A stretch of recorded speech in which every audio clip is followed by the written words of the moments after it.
West ইন্ডিজের বিপক্ষে প্রথম টি-20-তে লিটন দাস ক্যাপ্টেন যদি ওপেন করেন তাহলে কেমন হবে? ঠিক এরকম একটা হাইপোথেটিক্যাল বেস্ট 11 চলুন আমরা সাজানোর চেষ্টা করি। লিটন ওপেন করলে সুবিধাগুলো কি কি অ্যাকচুয়ালি? প্রথম কথা হচ্ছে বাংলাদেশের মিডল অর্ডারের যে ফর্ম, লিটনকে বাড়তি দায়িত্ব নিতে হবে। এই বাড়তি দায়িত্ব চিন্তা করে লিটন যদি মনে করেন যে আগের মতো তিনি 3 নম্বরে খেলবেন, 4 নম্বরে খেলবেন, স্টেবিলিটি দেওয়ার জন্য মিডল অর্ডার, তিনি সেটা চিন্তা করতেই পারেন স্ট্র্যাটেজিক্যাল প্ল্যান হিসেবে। কিন্তু আমি অল্টারনেট একটা 11 চিন্তা করছি। কি কারণে চিন্তা করছি আমি বলি, যদি মনে হয় আপনার সঙ্গে যুক্তিসঙ্গত বা আপনার মতের সঙ্গে আপনি কমেন্ট বক্সে সেটা জানাবেন। যদি মনে হয় না যুক্তিসঙ্গত না, সেটাও আপনি জানাবেন কমেন্ট করে। প্রথম কথা হচ্ছে পারভেজ ইমন, তানজিদ তামিম দুজনই যখন ওপেন করেন বাংলাদেশের 3 থেকে 7 পর্যন্ত, যদি শামীম পাটোয়ারি না খেলে কিছু ক্ষেত্রে 8 পর্যন্ত, প্রত্যেকটা ব্যাটার ডানহাতি। এটা অপোনেন্টের জন্য স্ট্র্যাটেজিক্যাল একটা সুবিধা। এই কথাটা আমি কমপক্ষে 10টা আলোচনাতে বলেছি। সেই জায়গা থেকে যদি আপনি একবার চিন্তা করেন যে তানজিদ তামিমের সঙ্গে যদি লিটন ওপেন করেন তাহলে কেমন হয়, অথবা আপনি লিটনকে ওপেন করালেন না, সাইফকে ওপেন করালেন, কেমন হয়? 3 নম্বরে পারভেজ ইমনই খেলবেন, তাহলে সেই ক্ষেত্রে 4 নম্বরে লিটন চলে আসতে হবে। কিন্তু আইডিয়ালি বাংলাদেশের ব্যাটিং ওয়াইজ যদি বেস্ট আউটপুটটা লিটনের কাছ থেকে পেতে হয়, লিটনকে 4 নম্বরে খেলিয়ে সেটা পাওয়া যাবে কিনা এটা নিয়ে আমার একটু ডাউট আছে। এই কারণে লিটনের কথা আমি বললাম 1 বা 2 নম্বরে ওপেনিং এ, 3 নম্বরে পারভেজ ইমন, 4 নম্বরে সাইফ। তিনি ওপেনিং এর মতো 4 নম্বরে খেলেও অভ্যস্ত, 4 নম্বরেও তিনি দারুণ পারফর্মার। তারপর ভাই স্যারেন্ডার করে বলতেছি, তাওহিদ হৃদয়, জাকের আলী অনিক দুজনের একজনকেও আমি 5-6 খেলাইতাম না। আপনি আমার সাথে একমত না হইতে পারেন, কোনো অসুবিধা নাই, খেলাইতাম না। তাওহিদ হৃদয়, জাকের আলীর কথা নিয়ে আমি আলোচনাতেই যেতে চাচ্ছি না, আলোচনার কোনো মানেই নাই জাকের আলীকে খেলানোর ইস্যু নিয়ে।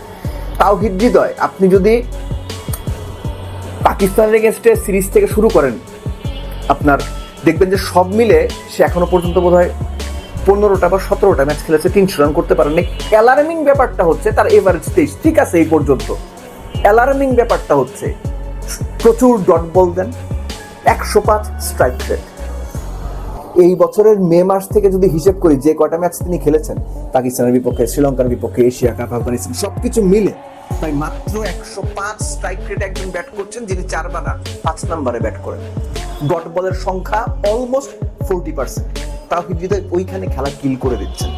গত 15 ম্যাচে তার একটা পার্টিকুলার, সেটাও বাংলাদেশ ম্যাচ জেতেনি, একটা পার্টিকুলার ইনিংস ছাড়া একটা ইম্প্যাক্ট বা ভালো ইনিংস নাই। তো আমি তাওহিদ হৃদয়কে খেলাইতাম না। বাংলাদেশ ম্যানেজমেন্ট খেলাবে, আমি মোটামুটি নিশ্চিত খেলাবে। আমি খেলাইতাম নুরুল হাসান সোহানকে, আমি 6 নম্বরে খেলাইতাম শামীম পাটোয়ারিকে।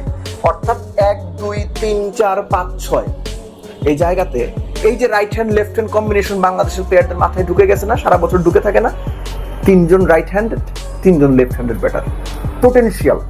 নুরুল হাসান সোহান ফিনিশার হিসেবে 5 নম্বরেই তিনি ভালো, শামীমও তাই।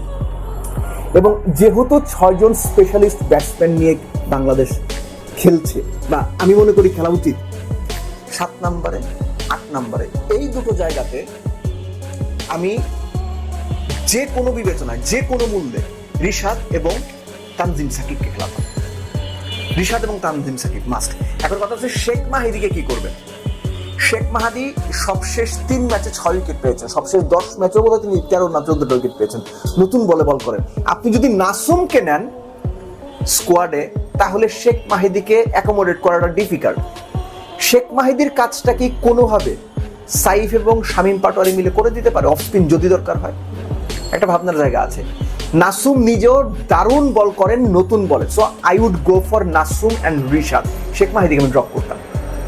মুস্তাফিজ অফকোর্স, এবং সেখানে আরেকজন তাসকিন নাকি শরীফুল, এটা অপোনেন্ট বিবেচনা করে, মানে অপোনেন্টের লাইন আপ বিবেচনা করে একটা সিদ্ধান্ত নেওয়া যেত। আমি পার্সোনালি সাকিব যদি খেলে মুস্তাফিজের সঙ্গে, আমি তাসকিনের পক্ষে। সো এরকম একটা বেস্ট 11 যদি হয় সেটা আপনাদের কেমন মনে হবে? কিন্তু এরকম কোনো কিছু হবে না। বাংলাদেশ শেষ পর্যন্ত গিয়ে দেখা যাবে জাকেরকেও খেলিয়ে দিয়েছে, তাওহিদ হৃদয়কেও খেলিয়ে দিয়েছে, সো নর্মাল শেখ মাহিদিকেও খেলিয়ে দিয়েছে। নর্মালি যে প্ল্যানটা হয় একদম কনভেনশনাল ওয়েতে, কোরামের ব্যাপার তো আছেই, কোরাম মেনটেন করতে হবে, এটা তো আমরা দেখেই আসছি।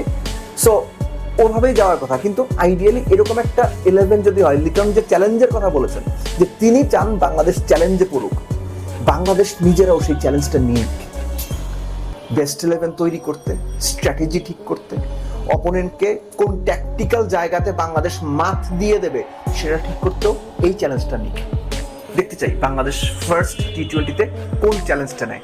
এই ওয়েস্ট ইন্ডিজকে বাংলাদেশ ওয়েস্ট ইন্ডিজে হোয়াইট ওয়াশ করে এসেছে। সো টি-20 বিশ্বকাপের আগে হোম সিরিজে, এরপর তো আপনার আয়ারল্যান্ড, তারপর তো বিপিএল, আর একটা ট্রাই নেশন আছে, সেটার খবর জানি না। তো আইডিয়ালি যে দুটো প্র্যাকটিস সিরিজ আছে বা হোম সিরিজ আছে টি-20 বিশ্বকাপের আগে, বাংলাদেশকে খুব ঠান্ডা মাথায় বেস্ট কম্বিনেশনটা খুঁজে পাইতে হইলে এই ওয়েস্ট ইন্ডিজের বিপক্ষে অথবা আগামীতে যে আয়ারল্যান্ড আসবে তাদের বিপক্ষেই এক্সপেরিমেন্ট করতে হবে, চ্যালেঞ্জগুলো নিতে হবে। দেখতে চাই সেই কনভেনশনাল ওয়েতেই বাংলাদেশ যায় নাকি চ্যালেঞ্জ নেওয়ার মানসিকতা দেখায়।